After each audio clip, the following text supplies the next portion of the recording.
My dad, the most important person in the world to me, was dying of cancer.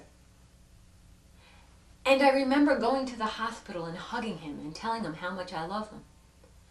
And I didn't even know I spoke these words out loud. And I said, God, please take me, not him.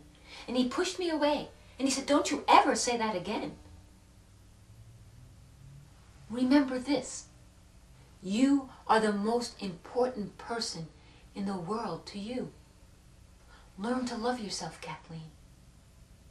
Promise me. I promise. And 6 months later, my dad transitioned. But I remember coming home from the cemetery, crying my eyes out in so much pain. Oh, I'm going to miss my dad. What am I going to do without you? Who's going to be there for me now? And I heard loud and clear, you.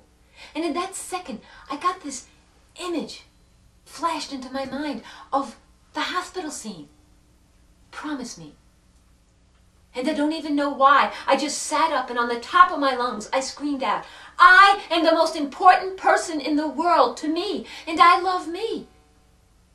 And this overwhelming peace just came over me, and I stopped crying. And I was sad, but that gut-wrenching pain had disappeared. And I started to relax. And I started to doze off. And right before I dozed off, right before I fell asleep, I saw this image of this little kid all crumpled up on the floor, crying and sobbing in so much pain. And I looked down and I said, oh my God, are you all right? What's the matter? And this kid looked up and I was in shock. It was me as a little child, little Kathleen. And she said to me, I got nobody. And I dropped to my knees and I looked in her eyes. I said, are you kidding me? You got me. And she came over and she gave me a hug, and we hugged so hard, and I hugged her so hard, and this amazing, amazing wave of love just engulfed all of me. And it felt so good, and I never wanted it to end. And I fell asleep. The first sleep I had in 6 months. But the next morning, I woke up with a zest for life I can't even explain. I can't put words on it. And all I wanted to do was get in touch with that little Kathleen. I wanted that moment back. So I started this journey on how to learn to communicate with her. And what I discovered is that everything and everybody in the world was more important than she was. I had forgotten her. So the more I communicated, the more I found out that she felt absolutely powerless. Everybody's opinions were more important than hers. And I stopped, and I had to figure out, how did I give away all my power?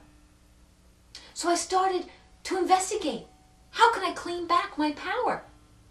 And it was difficult to look inside. So I thought, well, let me start looking outside and see how everybody gives away their power. And I remember being in the store and this gentleman holding up 2 electronic components and saying to his friend, which one should I get? And his friend goes, that one.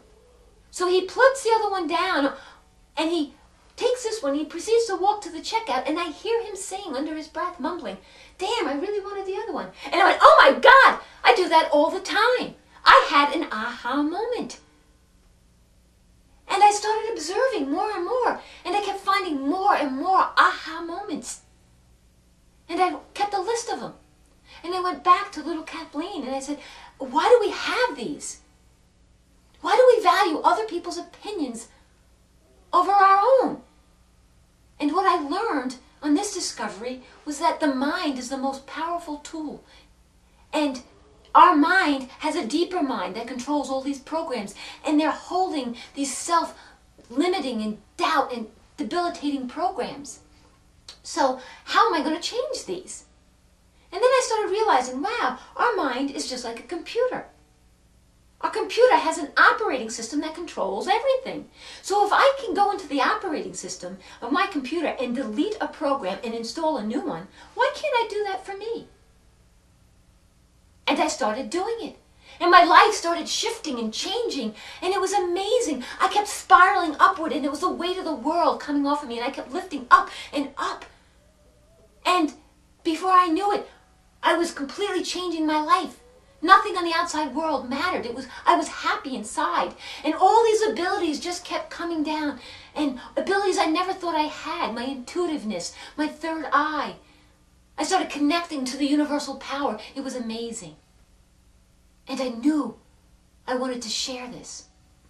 So I started telling people how to do this, what I did. And I watched friends start using these processes that I developed. And I was astonished at the changes in their life. And their family and friends started seeing what was happening to them.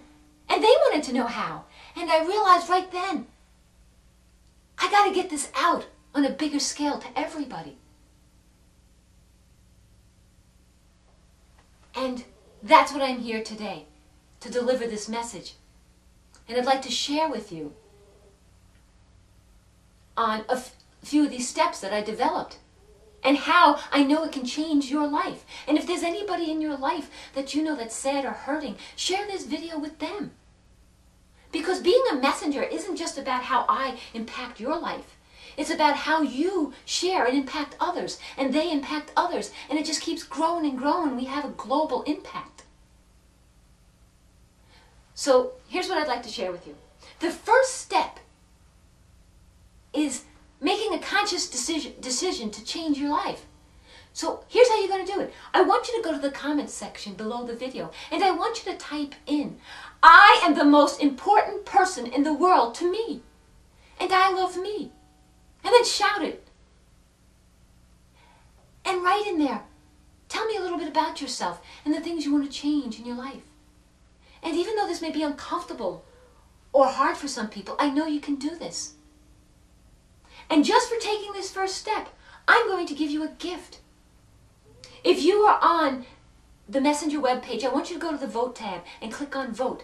And there'll be directions on how to download a meditation. And if you're not, contact me on Facebook or go email me at Kathleen@serenitycenteroflight.com. That's Kathleen@serenitycenteroflight.com. And in the subject, put meditation, and I'll send you the meditation. It's a meditation that I developed that helps you get in touch with that inner child, the part of you that's holding those programs. And that's step 2. Begin to meditate 10 minutes a day. Or do my meditation twice a week, 3 times a week, whatever you can. Begin to meditate and get in touch with the inner you. And then the third step is to become aware of how you give your power away. And just start observing how everybody else does. And have your own aha moments. And start writing them down. And I encourage you, if you have an aha moment or there's a shift or a change, go to the comment section again and leave a comment. Share your aha moment. Because I guarantee you, other people will start having aha moments from your comments. And we can start this ripple effect. And we can start changing things together. And the second part of this project, on 2/15, I'm going to release another video. And completing this journey together. So, if you can for 30 days just follow these steps, you can change your life. And I know you can do this. Because you are the most important person in the world to you. I look forward to hearing and seeing your aha moments and sharing your story. And I am so grateful for the opportunity to share my story with you. Thank you, and I'll see you on February 15th.